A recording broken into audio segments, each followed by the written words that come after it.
Hi, everyone. So just before we start, we're just going to wait just a little moment to making sure that everybody can enter in the chat.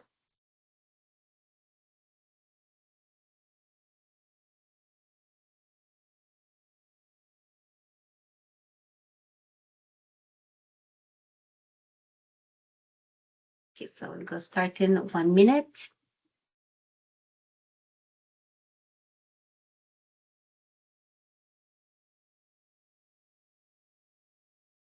Before I start, everybody seeing my screen? Chris, you see it? Awesome. Yes. Perfect. So let's start. So hello, everyone, and welcome to today's webinar on CMMC certification. So today marks a major milestone for all companies that are currently operating or looking to operate within the U.S. defense supply chain. So at the end of this session, we will have a Q&A period. In the meantime, feel free to post your question in the chat so as they come to mind, so you don't forget them and we can address them later on. So any further delay, let's begin with the agenda. But before the speakers of today, I will let first my colleague Christopher presenting himself. Hi, so my name is Chris. I'm a CMMC RP here at StreamScan. We've helped over 30 companies now, from gap analysis to implementation to readiness assessments, and a few of them have gone through level 2 CMMC assessment, all of them which have passed with no conditional certification, all 100% certified. Thank you, and we're very proud of that. And my name is Karen Brisson, Director of Global Sales Strategy of Aerospace Defense Critical Infrastructure, and also the CMMC and CPCSC certification.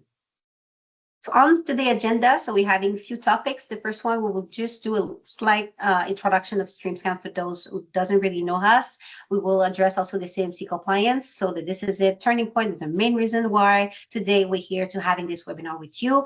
We will also, with a current market situation, we will ensure you the path to compliance. We will addressing the current state of the market, and we will address just the little bit differences between the CMMC and CPCSC complementary, and also put a table with frequently asked questions. So just to start, StreamScan is a company who specializes in operational cybersecurity. So we're founded in 2011. Our journey begins with a focus managing and responding to security incidents. So observing that many organizations, despite implementing advanced technologies and rigorous processes, remain vulnerable to attacks. We took the initiative to invest in research and development to create our own innovative technological solution in 2015. So today, StreamScan offers a comprehensive range of cybersecurity services, including continuous monitoring, threat detection, and incident response within the 24/7 operational capability. So our approach incorporates both strategic and operational dimensions, enabling us to support our client in securing their environment holistically, from prevention to proactive crisis management. So this multidimensional expertise makes StreamScan a trust partner capable of delivering tailored solutions, adapt to current cybersecurity challenges while ensuring optimal responsiveness to incidents. So let's dive into the first topic. Is just we need to understand the context to act better. So the countdown is now over. So November 10, which is today, marks a decisive turning point of all Department of Defense supplier. From this date forward, CMMC compliant is no longer optional. It becomes a mandatory eligibility requirement for all DoD contracts. And as we can see on the screen, this is the first information displayed when arriving on the official DoD website. So this is just highlight the critical importance of requirement and the needs of act swiftly to ensure your agility and sustainability of your contractual relationships with the Department of Defense. So we need to understand that the urgency is real. And the thing is, are you ready? So we're understanding there's a clarity and urgency surrounding the CMMC compliance. And this is crucial that every Department of Defense supplier and subcontractor fully comprehends the stakes. So starting with the regulatory context, the DoD now requires to all supplier and subcontractor to meet the CMMC requirements. Why? It's simply because it plays a key role in measuring of the maturity of cybersecurity practices within organization. It ensures that companies have the necessary controls and processes in place to protect sensitive information. The strict regulatory framework is already being implemented concretely. So as many companies are currently receiving official letters from their contracting authorities, and these communications demand proof of compliance before they can continue or renew their contractual relationships. So this clearly reflects a clear intent from the DoD to ensure that its entire supply chain adhere to these rigorous cybersecurity standards. So let us now consider the concrete risk facing the companies involved. The inability to bid on new DoD project present an insurmountable barrier for any organization that has not started the certification process. So this systematic denial of eligibility affects both prime contractors and also the subcontractors alike. So moreover, no compliance can lead on termination of relationship with your main supplier. So structurally weakening the sustainability of your business within the ecosystem. So there's a major risk also, outright exclusion from the defense supply chain, which is being removed from a strategic market, often central to business development. So in summary, we need to take into consideration that CMMC compliance is no longer optional, but an imperative requirement that must be met urgently if you wish to continue to operating with the DoD environment. And this question is not longer if you must act, but when and how you will take the necessary step to ensure your compliance and thus maintain your business relationship with the DoD U.S. Defense Center.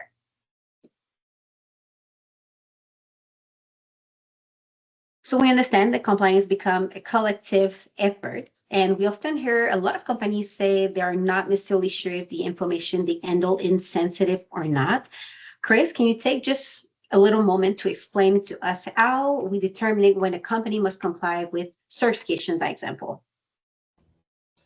Yeah, so if you work directly or indirectly with the DoD, or now the new DOW, the Department of War, you will have to comply to either a level 1, 2, or 3.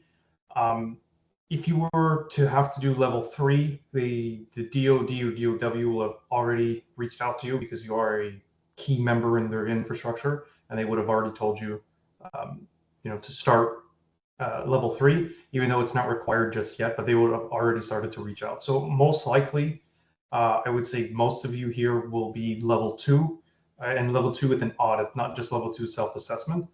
And there will be some that will be level 1, depending on where you are in the chain.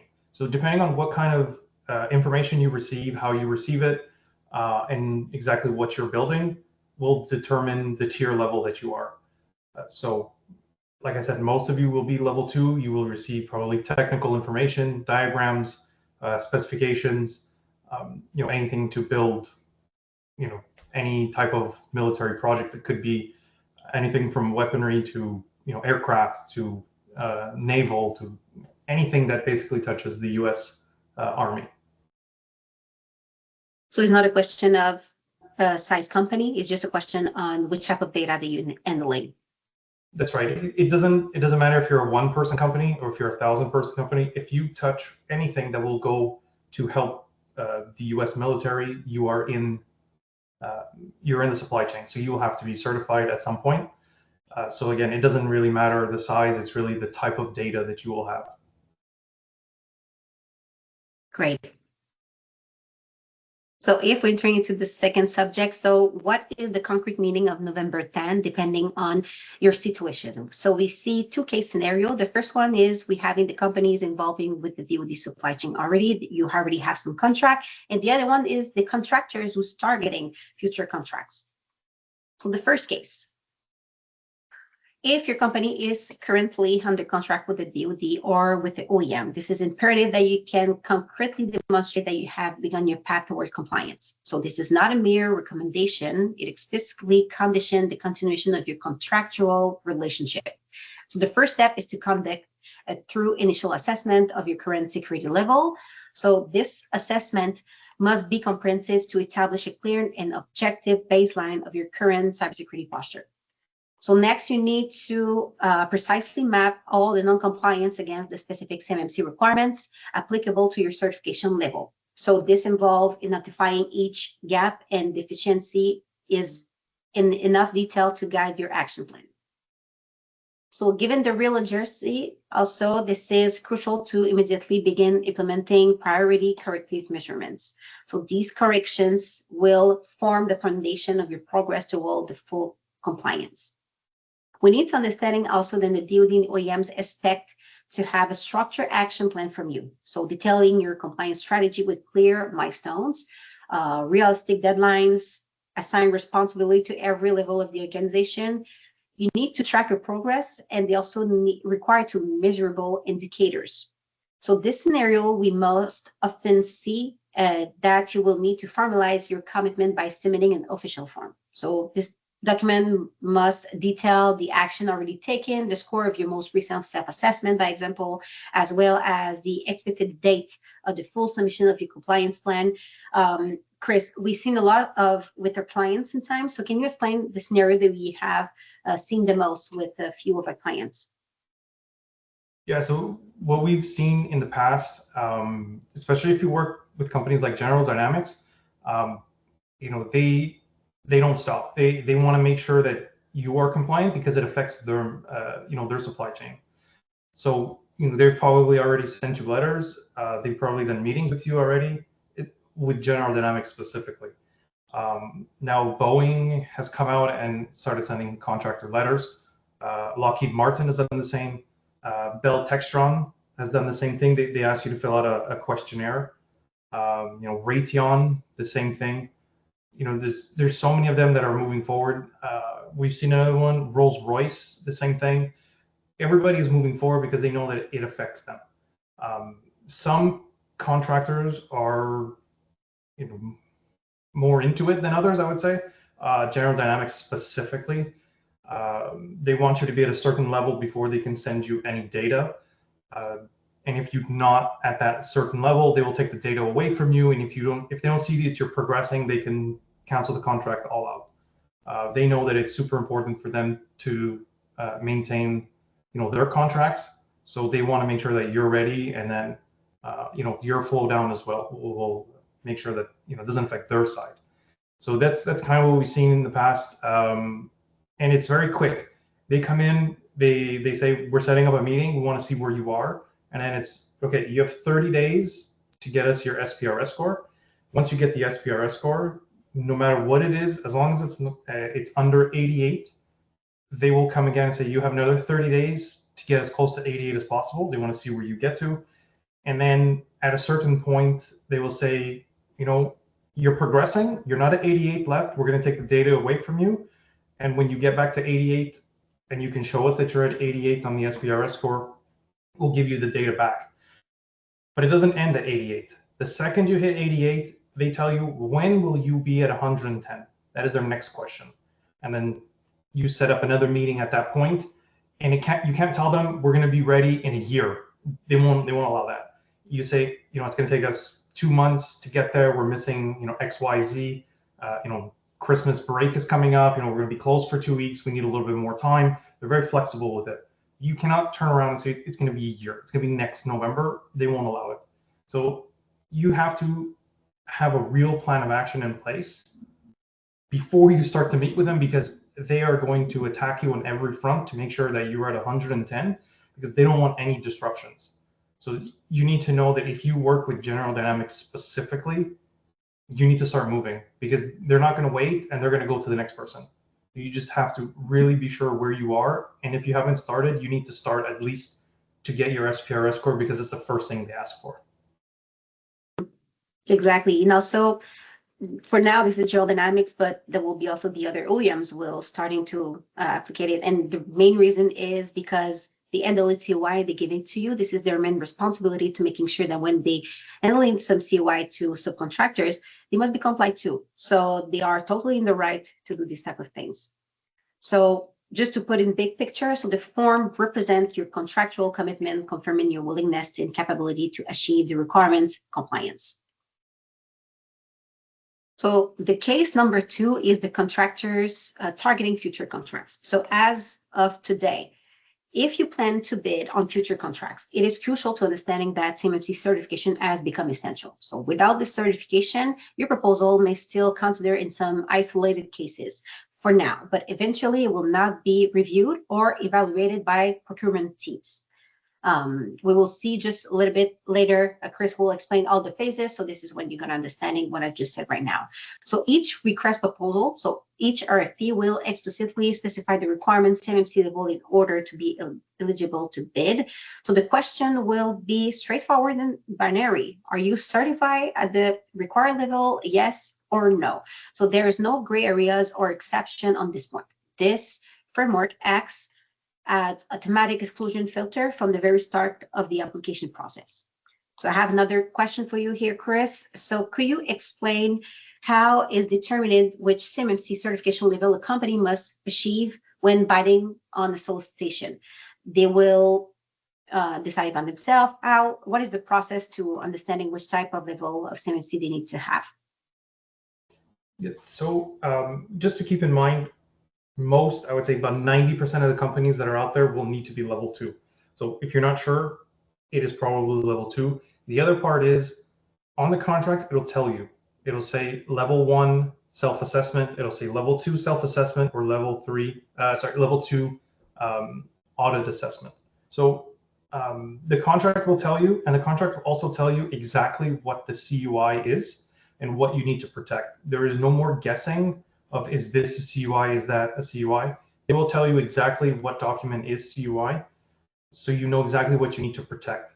So there's no more of, I didn't know, I wasn't sure if this was a CUI or not, I have to go digging in my files. It's not going to be like that on the new contracts that are coming out. It'll tell you exactly what you need to protect. It'll be clearly stated which level as well. Exactly. So is therefore also just no longer about assessing your technical or prices competitiveness, but the CMMC certification now operates as an access gate to the defense market. So without the appropriate certification, your submission will not even pass the initial eligibility screening stage. So the compliance needs to start now because it's not too late. So it is important to understand that the standard impose a clear and non-negotiable obligation. So meaning that each day of delay in your compliance effort, the risk of exclusion from the market and contractual opportunities becomes increasingly tangible. So for a company, by example, that have not yet begun the compliance process, there is a good news. It's not too late. The key is to act now, concretely to start your CMMC journey, and above all is to build a clear and realistic roadmap. So this plan will guide you step by step toward the compliance goal and reassure your stakeholders. So it is crucial to understand that is no longer a matter of competitiveness, but eligibility. So what are the consequences, by example, if you in a lack of certification? So you can risk to have automatic exclusion from the DoD solicitation. You can also have immediate loss of access on ongoing federal contracts. You can also have potential disruption in your supply chain, and you can have a direct negative impact on your ability to grow in this strategic sector, which if you are already bidding into the defense sector, it can be a problem. So on the other hand, by obtaining your CMMC certification, you gain a full availability of DoD market. So you ensure the continuity of your existing contractual relationship. You can demonstrate also a tangible competitive advantage to your clients and partners. And above all, it can guarantee its protection of the sensitive data that you handle. And acting now is not only to protect your business, but also to build the trust and the credibility necessary to succeed sustainably in the highly competitive and demanding U.S. Defense market. So here is a very important slide.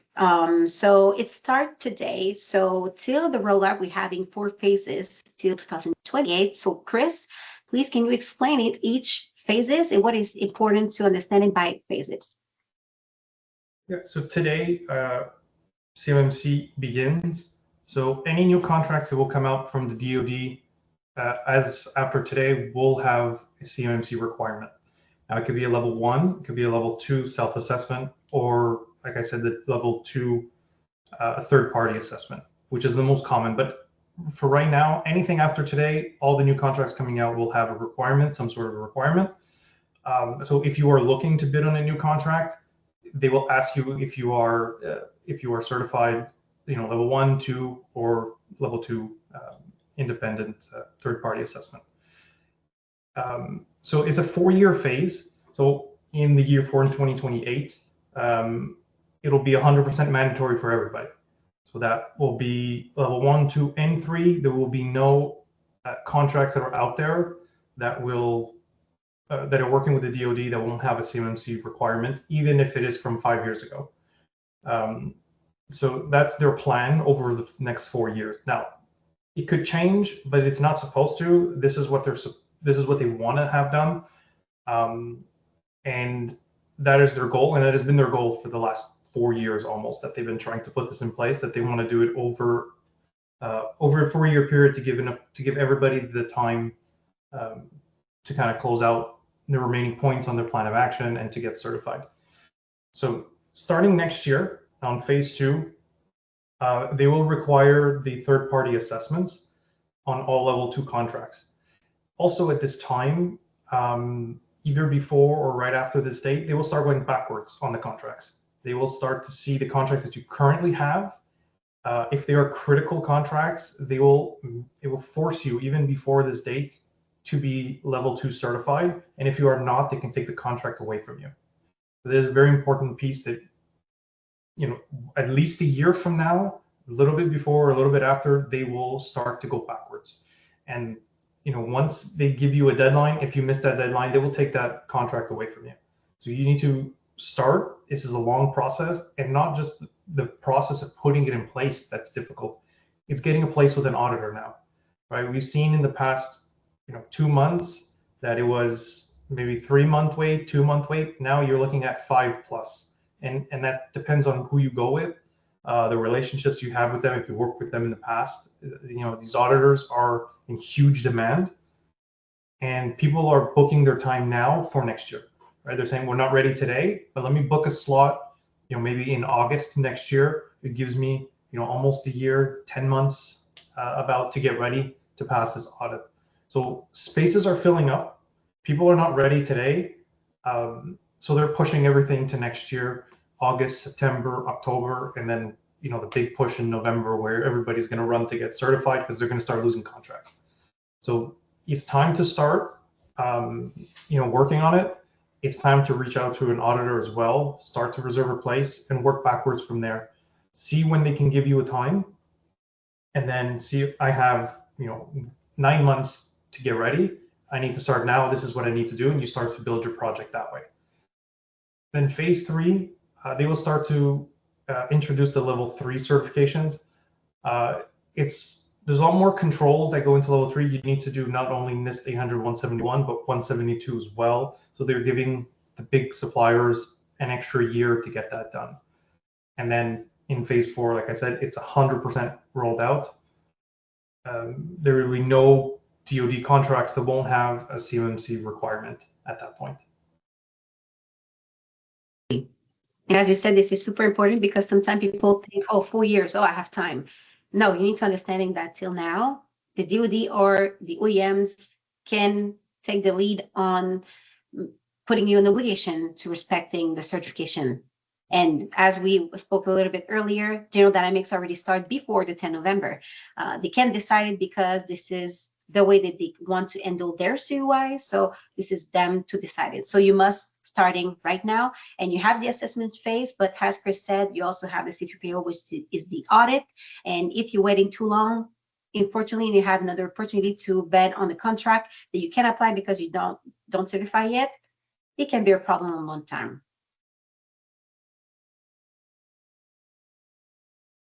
So the keyword to understanding with these phases is progress. So the fundamental keyword of your journey. So for our company that have not yet started this crucial process, what's matter today is initiate it without a delay. So to support you effectively, choose an expert partner who's truly understanding that the logic and specific requirement of CMMC. So an experienced guide will steer you clearly and optimize your action plan without wasting time.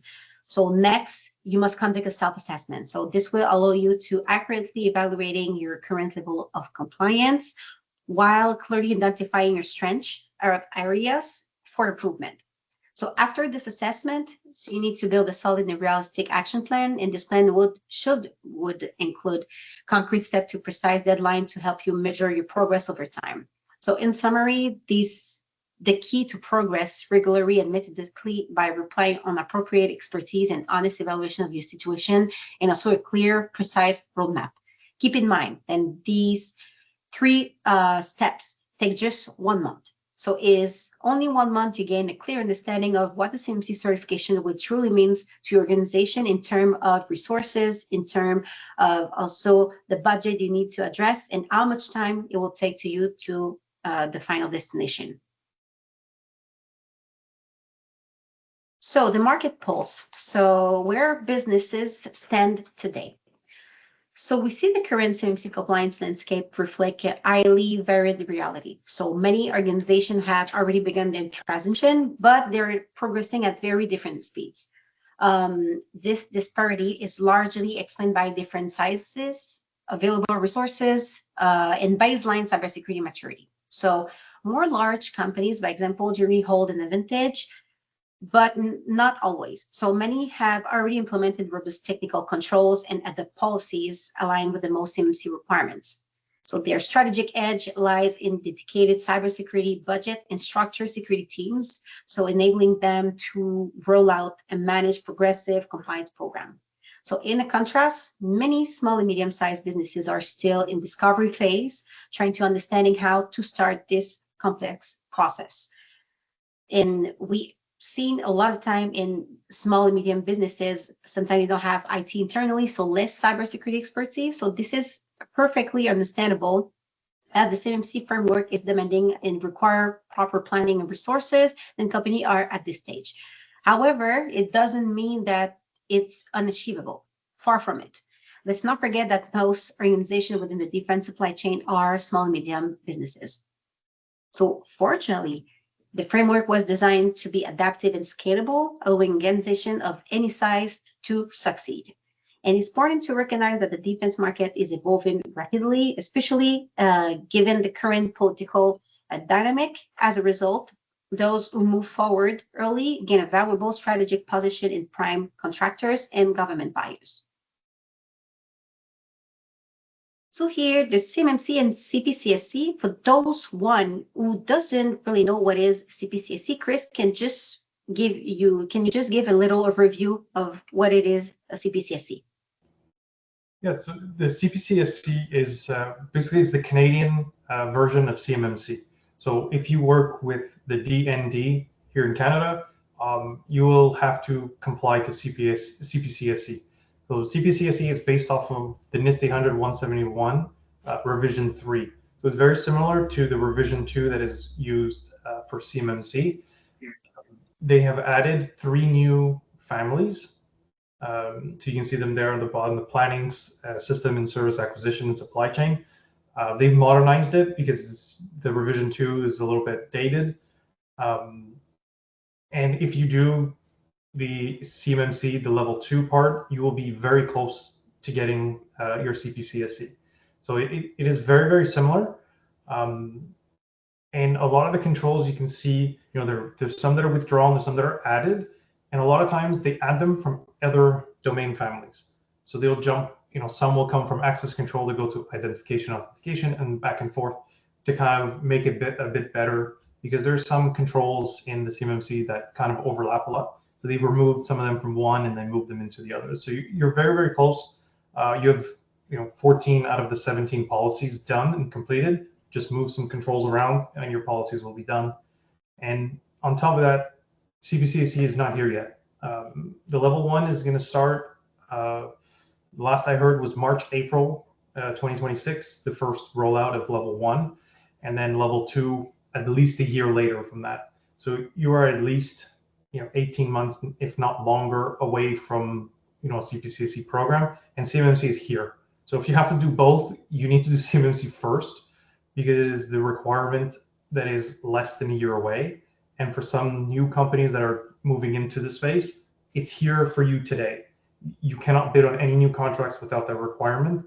So you need to get CMMC done first, and then you need to do CPCSC. Exactly. The main reason why we speak about CMMC and CPCSC is because we have numerous cases of companies that operating within also both American and Canadian supply chain. So it is common for some company to hesitate to start the compliant process, waiting to better understanding which certification they need to follow. But this is important to understand that compliance with CMMC is mandatory now, as Chris just said, and CPCSC, pardon me, its Canadian counterpart will become mandatory later. So the good news is that the baseline framework of both certifications is very similar. So can you explain also how it is possible to address both certifications simultaneously within a single project when necessary? Yes, so most companies out there and most companies that we've worked with, I would say, actually I'm thinking about it, all of them that we work with are using an enclave solution, right? They'll build a perimeter inside their network, and this is where our CUI documents will stay. We protect it with all the access control policies, and you put everything in place for that enclave. But when CPCSC comes in, your enclave is built, your controls are there. Most of the time it's the same people that are going to be working on the American side and the Canadian side, so there's nothing else to add. It's just the new policies that are coming in, right? Fixing in those new policies, adding in more documentation, because that's the biggest part of CMMC is really documentation. And then you are there, right? There's nothing more to add at that point. So once you build that enclave where you're going to store your CUI, that's the longest part of this project. Documentation part, we help a lot with that. We can do a lot of it. We can't come in and build your physical enclave, right? So that's the longest part of this project. So once you have it done for one, you can store the data in the same place, right? You use the same access control. You do, your access control lists and your Active Directory security groups, and you're done. So it's very, very similar because they're also based off of NIST. The controls follow to Rev 3, and then they've added the 3 new families. Exactly. And also, as StreamSat, we support client in this specific situation and we developed a method that Chris will present in the next slide to approach both compliance frameworks simultaneously. So this integrated approach allows companies to realize significant savings, so notably by reducing overall costs and avoiding prolonged workloads of the IT team. So furthermore, this method reducing also the risk of being denied access of new bid that could be crucial to the company's growth and strategy. So by covering all the necessary control points for both frameworks within the single project, we can optimize your compliance while efficiently managing resources. So the basic to get started. So as I said, we're developing a method to approach CMMC or CPCSC or both. So we're going into 4 steps. So Chris, can you just explain to us what is the 4 step is about? Yeah, so we do most of our clients this way. There's some clients that are ahead of others. So it's not set in stone, but this is the way we like to work. We start off with a gap analysis. We get to see where you're lacking in technology, where you're lacking in documentation, and kind of build a roadmap for you going into phase 2, which is the plan of action and the milestones, which is a requirement for CMMC. So from that gap analysis, we can see exactly what you're missing. We can estimate on how long it's going to take you to implement everything. And it also kickstarts any technology that you're missing. We can address it from the beginning. We do not want to get into phase 3 that we've been working together for 4 or 5 months. We say, okay, well, now you need to pick a SIEM solution and call us when you're done. That could take 3-4 months, depending on the company. You're going to look at 3 different enterprises at least. You're going to see what they offer. You're going to test them. Do they work with my tools? It's going to take a lot of time. Then you need to get the budget in place at phase 3. Would we rather get the budget in place on phase 1? So that we know exactly where you are, and say that there will be no budget in until 6 months later. We can work on everything else until that 6 months. Once that budget opens, you get your SIM tool and we move forward, so we don't lose any time, especially now that time is, we have a year, right? We're right at the end. We cannot sit and lose 4 months going through this project of us just sitting here and waiting, for the budget to release, 6 months later. So we want to make sure that in that first assessment, we know exactly what you need. Documentation, we can do all that. That's not a big issue. It's the any technology that's missing at this point, we need to know pretty much from day one, so that we can tell you what to use, what have worked in the past for different audits. This technology has passed an audit. This technology has passed an audit. Give you that recommendation, and then at the end of the day, you make your choice, and we move forward on that. And that's when we get into the implementation, right? We go through all of the policies. We make sure that everything is done properly. Your procedures are done, your policies are done, your system security plan is finished, and all your evidence is starting to come out. We start taking screenshots. We start preparing that document that we have to send to the auditors in phase 4. So phase 4, there's the 2 parts. So C3PAO, so the external audit, or a self-assessment. Self-assessment is going to be rare. They're not going to ask for it on contracts. It is going to be, I would say 99% of the time will be a C3PAO audit. So you will have to bring in a third-party auditor. This is a week-long process. It starts on Monday and it ends on Friday at 1 p.m. is when they give you the results. So it is multiple meetings a day with multiple team members from your team, from the assessment team, and showing evidence and going through every single document that you provided. And they've had these documents for over a month before you get to this point. So they have questions ready. They're ready to attack any deficiencies you have in your documentation and any evidence we've given. So they come in and they know exactly what they need to ask for. And it could be stressful. It is a long week. You have other tasks that you need to do. So that full week, you need to be prepared, 8-9 hours a day of going through a lot of the work, because there will be follow-up questions. There will be follow-up evidence to provide. And sometimes it could take a bit of time to get the right people in place. If there's an HR document that you need to get, when the person is not there that day, you have to find a way to get it. You have to call somebody else. It's a lot of back and forth for documentation, for proof to pass this audit by Friday. Exactly. And just here, can you just give us a little key reminder on the difference? Level 3 is not there yet, and this is pretty rare. Then organization will be at level 3 for now.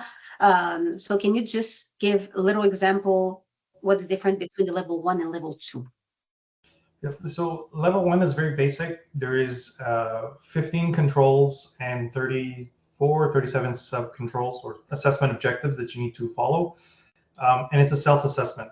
So there is no auditor that's going to come in and check.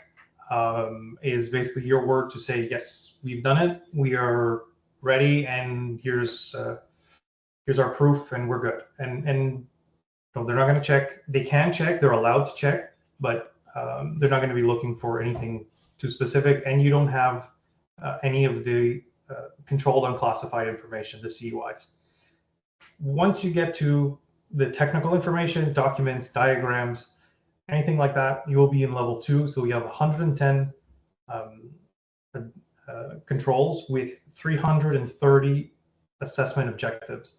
So it does look like it's just 110, but it's actually 3 times the amount. There is a lot of assessment objectives, and every assessment objective you need an evidence to show. It could either be a policy, a screenshot, documentation, past ticket for change management, procedures. It could be a lot of things, but basically at the end of this project, you will probably have about 250 screenshots to take, plus documentation, plus system security plan. So there's quite a bit of work to get done, within the year, and then you will get your certified assessment after that. And then it's also good for 3 years. So your assessment is for 3 years, but every year you have to do a self-affirmation. So you have to continually tell the DoD, yes, we are still 110 on 110, and nothing has changed in our environment. So you have to do that every year, and then every 3 years you will have to do a reassessment. So the gap between the level 1 and level 2 is a huge step. Huge differences. So who make up the CMMC ecosystem? So this one is very important, especially in the to understanding that we don't have a lot of time to moving right now. So why choosing the right CMMC partner is very important.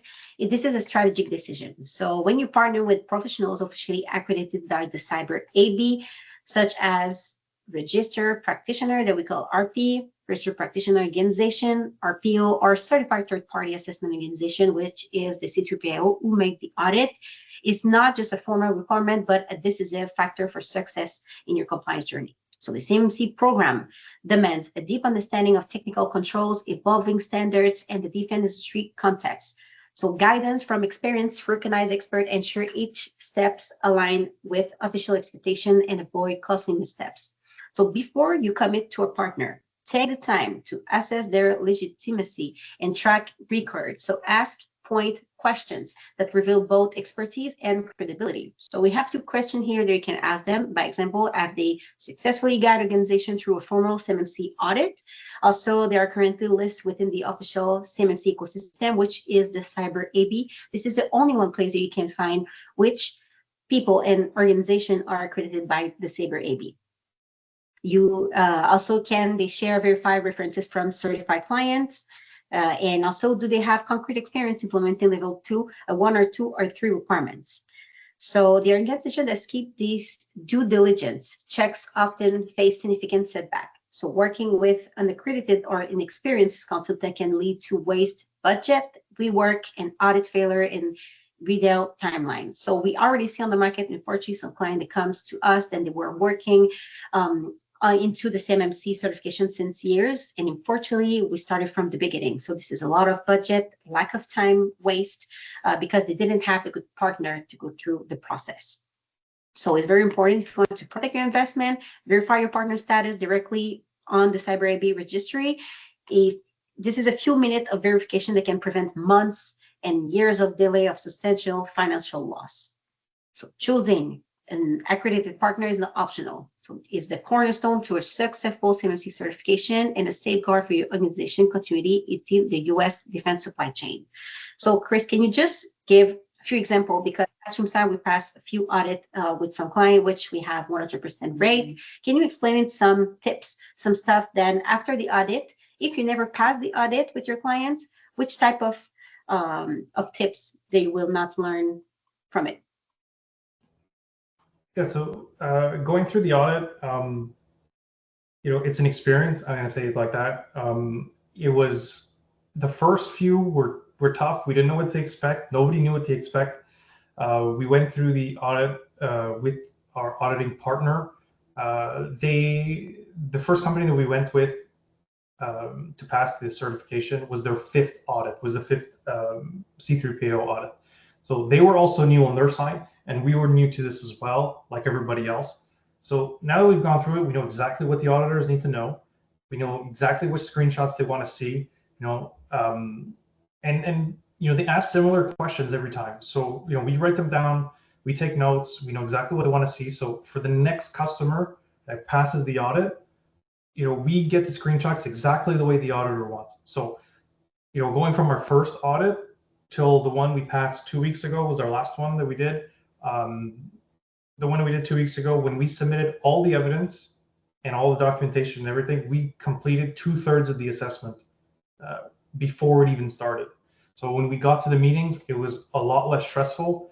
A lot of these meetings were supposed to be an hour each, usually is what they do per family, and we were getting the whole day done in 40 minutes. So it was a big sigh of relief for the client and for us on our side, because it's a stressful week for us as well. We want to make sure that our work is done properly as well. So, working with someone that's never passed an audit before, you're kind of going through it together for the first time. And this is a big certification. And if you fail that audit, you have to redo it. You have to pay again to reassess. It's a big cost for a lot of companies. So we want to make sure that you pass on the first time. So now that we've gone through it multiple times, we know exactly what the auditor wants. And that's basically what you want in somebody that's going to accompany you to make sure that you can pass the first shot, right? That's the goal from us here at StreamScan. But also, even if you don't choose us as a company, you need to make sure that the company you choose has gone through this before, that they've worked with an auditing company, they have a relationship with them, and that they've also passed audits, because you don't want to get to the end and realize they didn't know what they were doing. Everything looks great. You start sending evidence to the auditor, and you're missing one piece of documentation, or you're missing some evidence here and there, and something that's not in place, and now you can't fix it the week of the audit. So you just want to really make sure that the person you're going to work with has done this before. Exactly. If you want to also have some example of the question that you should ask to the company that you're seeking of, don't hesitate. We will have an email at the end of the webinar, so you can just reach out to asking us to having the questions. So we need also to understanding that regardless of your company size or cybersecurity maturity level, there's our support model designed to meet your specific needs. So each organization has its own resources, constraints, and objectives. Making a personalized approach is essential. So for any organization without internal IT team, by example, we offer a turnkey support model that covers every aspect of the CMMC journey. So this includes full management of required documentation, implementation of technical security control, rigorous adherence to best practices, and also a methodological preparation for the certification audit, which is very important. So this approach allows you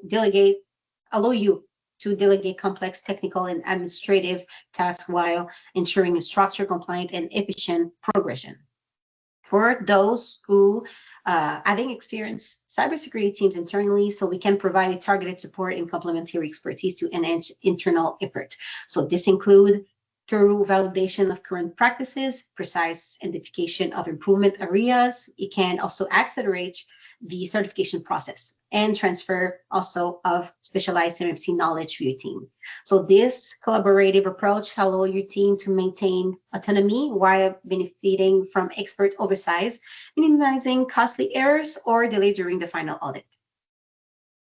So our support model is designed to be both flexible and scalable, so adapting to the unique realities of each organization. So whether you are beginning of your CMMC journey or refining your existing processes, our modular approach adjusts the level of engagement to your actual needs. So this flexibility ensures optimized investment and tangible results.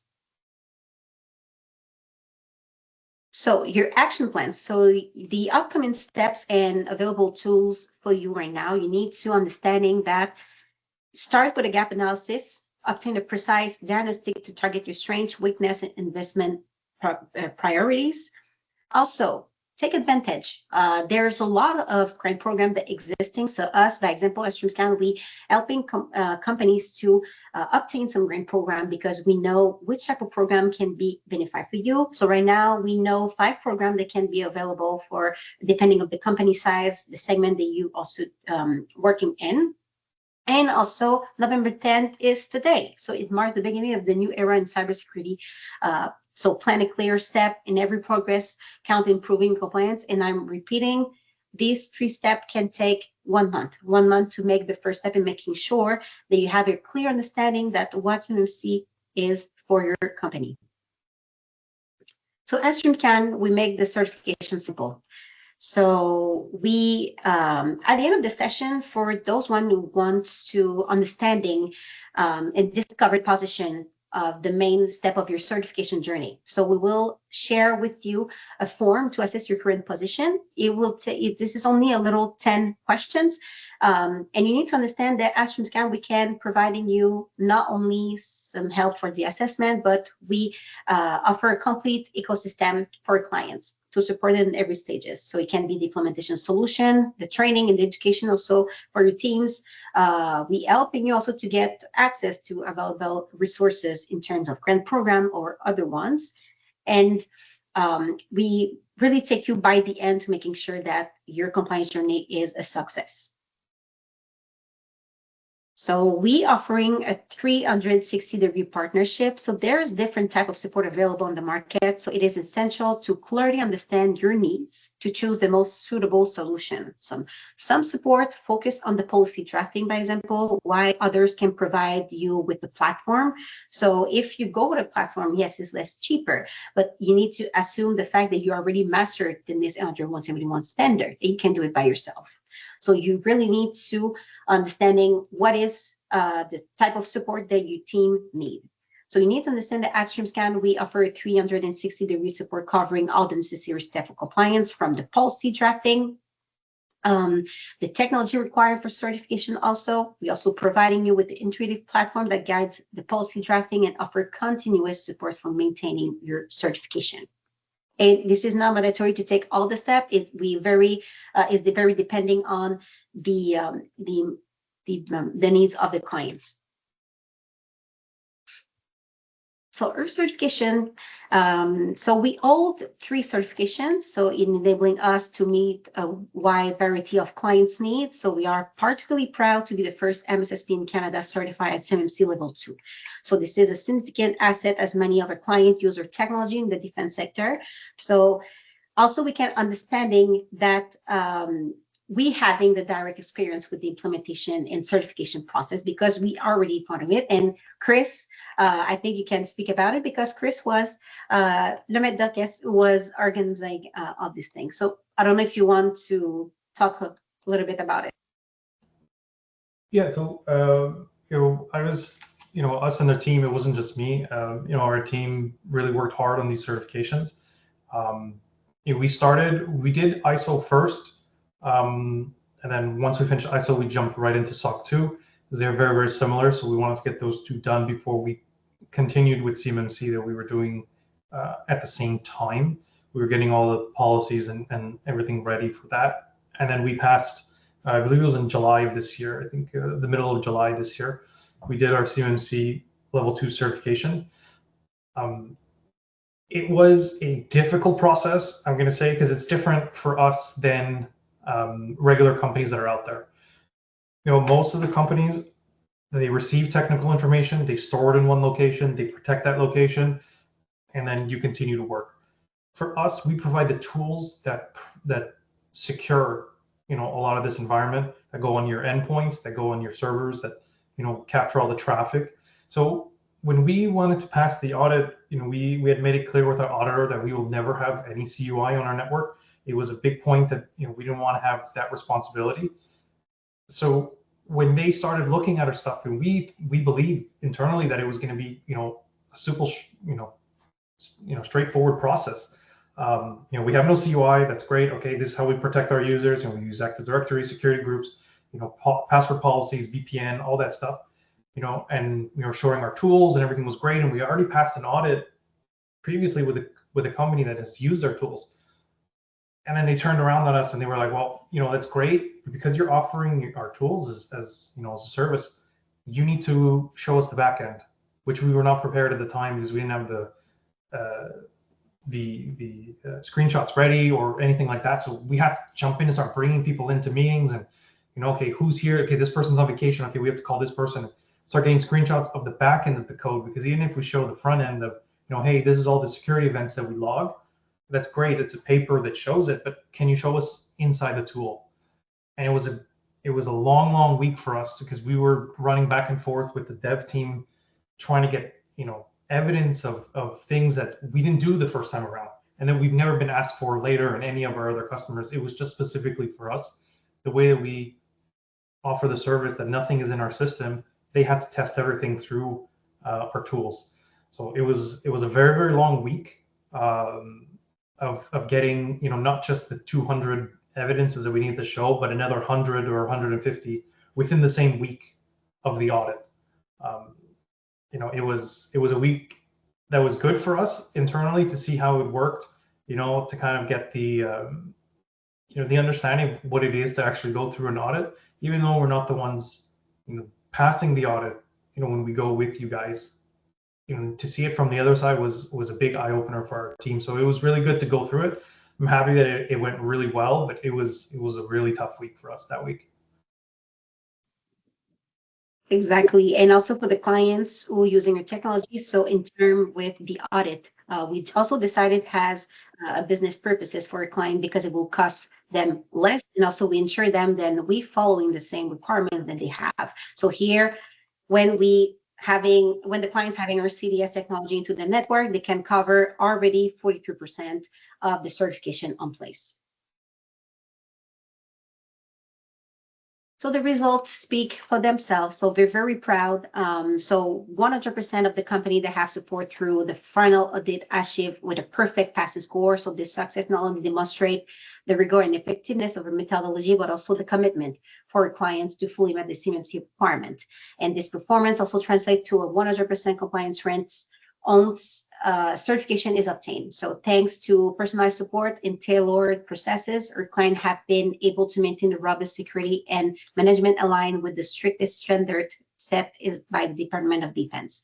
So with StreamScan, you need to understand that you can benefit from a success guarantee that secure your access to strategic market and ensure your credibility with the DoD. So as I said a little bit earlier, we have it here email, so you can write it down to us if you have any questions. So I see we're having some questions in the chat we will addressing in 2 seconds. So the first one, and very interesting questions.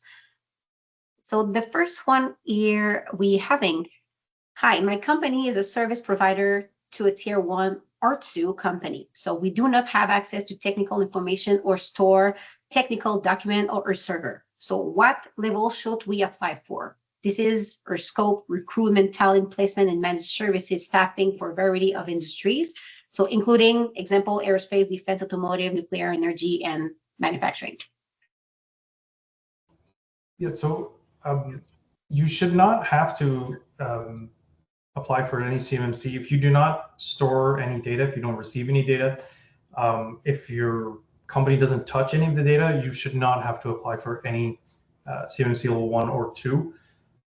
Now, if the users are working from your company and they're giving aid to another company, there is a way that the other company that they're going to work for can bring you on as an extension of staff, and you won't have to pass the certification. They will basically give you a laptop that you can use that will be on their end. So nothing will go through your network or your company's network. Everything will go through the other company. But from what I'm seeing from the scope that is really recruitment and talent placement, that you're basically sending, you're finding the right people, sending them over there, and they're working for them. You shouldn't have to be CMMC level 1 or 2. Awesome. If you have some any question, don't hesitate just to write it down to the email just below. We have another question. So I know the CPCSC is still a way out, but do we have a timeline when there will be companies approved for mock or full assessment? Yeah. So CPCSC level 1 is supposed to come out in March or April of this year, so 2026 or in the next couple months. So different than CMMC, that you can jump right away to level 2. With CPCSC, you have to do level 1. So everybody has to pass through level 1 first, then they can go to level 2. So that'll be this year, in the next few months, in March and April of this year. And then what we have heard, the last time we heard anything was a year from then, they will start the next phase of the rollout. They'll let people start doing level 2 assessments a year from that date. But again, it's still a little early. It's not 100% set yet. We'll have to see once level 1 comes out. They'll give people a year to get certified level 1, and then level 2 will come out, and then they'll give people a year to get certified for level 2, and then they'll require it on the contracts after that. Awesome. So is there a Europe equivalent to CMMC and CPCSC? Can StreamScan assist in getting European cybersecurity certification as well? So right now there isn't one. From what I've heard, that there is supposed to be one coming. They're trying to build a program. So the US did it first, Canada's doing it next. Australia is looking to do something very similar as well. And Europe is also going in that direction as well. So eventually, yes, there will be one if you need to work, with any military in Europe. But again, it's still too early to decide. We don't know if it's going to be NIST. It probably will. NIST is more European, but would probably be NIST. But again, we don't know which one, and it's still quite early for that. Thank you. And we have another one. So how many companies have you guided to CMMC certification, and have you provide ITB credit as part of working with the candidates and companies? So till now, because we need to understanding that the certification process just start this year. So we're having a rollout right now of 5 audit with a successful rate. We have some of the one who will pass the audit materially. These companies where they're starting the assessment process since more than a year now. But this is it. So now they can pass the certification. We have some other one also on the wait list to pass the certification. And what's about the ITB credit parts of working with Canadian companies? Yes, so this is depending on every type of company, is depending on the needs in the contract, because it's very personal for each appliance. I think for this question, it will be interesting if you can write it down in email directly to cmc@streamscan.ai. We're going to give you more details about this question. I don't know if Chris, you have something else to add to this comment. Yeah, that's it. So we've done 5 up to 2 weeks ago was our last one. So October was a big month for us. We did 3 in 4 weeks. And then we should have one, I believe by the end of this year, we'll have another one. And then January, we have another one. And then again, it'll be in March, we'll have a big month, March, April.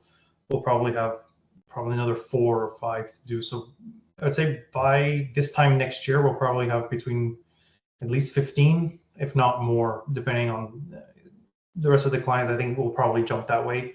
And by next year, we'll have 15 to 20, I think, is the number we're looking at right now. Yes. Another question here. For the company's contractor that you've helped guide to CMMC certification, so what have you seen to be the average time to see them reach CMMC compliance? So depending on the company, the size, it makes a big difference. The average is about a year, at least a year. But there is some that have done it less, and there's some that have gone 2 years. There's some companies that we've been working with for 2 years. They come in, we do some work, then Christmas kind of comes around, we stop for 2 months, we start again. In February, then summer comes around, we stop for 2-3 months again. So it is a little bit of a slower process. There's definitely room to do it quicker, depending on your size and the availability of your staff. But it is about a year to get it done for most of the companies, I would say. And also, as I said, we're going to send you formal document. So it's only 10 questions. It will help you in less than 24 hours. We can responding to you to give you an overview of how much CMMC compliance will be for your business. So don't hesitate to reach us out. You will receive this email in a few moments. So I know it passed the time. I don't see some other question, but I will repeat the fact that if you have any question, don't hesitate to write down. Feel free to contact us directly, and it will be. Oh no, that's not true. We're having another question. Okay, what are the biggest factors that usually impact the speed? So I know you touch on size, summer, winter, holidays. This is a real thing. This is the stuff that we need to take into consideration, and also the vacation. So I will let you, Chris, to explain your point. Yeah, so a big part is availability, right? Usually the people we work with, the IT directors, directly, we like to work with people who can make a change pretty quickly, that don't really have to run it up the pole too much to kind of change access for something or create a new user group or something like that. Most IT directors are already working 40 plus hours a week, and now you're throwing this, onto them. So it does take time. A lot of IT directors cannot, kind of delegate all their tasks and focus on this 100%. We've seen it with one company that we've done, that they were really quick and he was able to delegate all of his tasks, and we got this done really, really quickly. But it is a factor of time. Another big factor is budget. It's not a cheap project to get done. There's a lot of moving parts to put in place, a lot of technologies to put in place. So that is a big thing. And the last part is, when you're a bigger company, there's a lot more people that need to sign off on things. So, trying to get something approved, it has to pass through, multiple stages of people, and that can also slow down the process. So it's basically the time. Yeah, it's vacations. A lot of IT directors and stuff, they have 4+ weeks vacations a year. Yes. Plus summertime is a lot of times where they're off. Winter, the 2 weeks leading up to Christmas. The week before usually is when we stop, because you're packing everything up to close for 2 weeks. So now it's not just 2 weeks, it's 3 weeks. Then you come back and you're kind of behind on all your tasks. So it's not just 2 weeks of Christmas. It's usually 4 to 6 weeks around Christmas, and then the same thing in the summer. Around the Quebec construction holiday. Again, 2 weeks before, 2 weeks after, and the 2 weeks during construction holiday is very quiet. And so right there, you're losing 3 months out of the year just of those 2 periods, plus any other vacation time that you use and all the other projects that you're trying to do at the same time. So that's why we see it's about a year for most companies. Thank you for this, Chris. And also we have another one. So are we able to send the questionnaire that you are ensuing to us after this session to your sub vendors to help them with CMMC? Of course, it will helping them to receive an overview of it. And also we didn't mention a little bit, but this is a part of your assessment if you have, example, a supply chain that you need to take care of, because we understanding that OEMs having this responsibility to share with you these data, and at return, you also have this responsibility if you have some subcontractors after you. So this is your responsibility to making sure that they are certified on time if you share information with them. We also having some way to helping companies to put on place some documentation and politics to making sure that you can also responding to this point. So yes, you will be able to share with your vendors the questionnaire without any problem.